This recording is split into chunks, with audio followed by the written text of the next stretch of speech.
My dad ran his veined hands through his hair and laughed. I always fancied I had a bit of Jolly Jack Tar in me. Then it was my turn to laugh. Do you remember that third engineering officer, Dad? The one on that cruise you and Mama took me on? My dad raised an eyebrow. I wanted to break his neck. I had my first love affair aboard an ocean liner. That was what gave my dad murderous thoughts, and me my sea leg.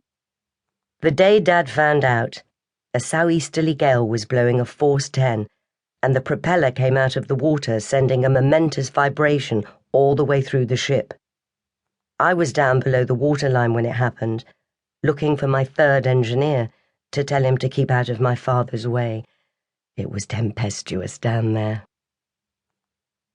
Our tempest is dying down, and Tim has got his sea chart spread out on the floor. Some of the passages we've made on the Princess Matilda are amongst the most treacherous and challenging waters in the world. Together, we have navigated many nautical miles as we journey around the British Isles. But we're hardly in Dame Ellen MacArthur's league. We have to keep leaving the boat. Tim has to earn the mooring fees, and that often takes him out of the country. Since we left the salty end of the Thames in 2005, Tim has worked on location in Los Angeles, New York, New Mexico, Canada, South Africa, Spain, Ireland, Germany, Italy, and Watford. And I have travelled with him. So we have to find a secure mooring while we're away. The other limitation is the weather. We are fair weather sailors and can only cruise between April and, if we're lucky, October. Mooring up before the bad weather sets in means we have had a new winter home every year since 2006. We love seaside towns out of season, when all the fairground rides and beach huts are mothballed and the tourists have gone home. There's nothing quite like an empty beach, even if you are being knocked off your feet by the force of the wind. In the winter, we keep our fire alight, and after a day out, eagerly head back to our boat to be thawed out. Tim and I consider ourselves to be pretty lucky people. Tim, as an actor, does not have a 9-to-5 job, and as his PA, neither do I. But I'm a PA who also does the dirty washing, as well as wrestling with filthy wet ropes while hanging onto a boat hook to secure a mooring buoy, often in torrential rain. Sometimes it is impossible to get off our boat. We've run aground once or twice. Other times, we've anchored in the middle of nowhere or moored on a branch of a tree. Tim and I are very self-contained.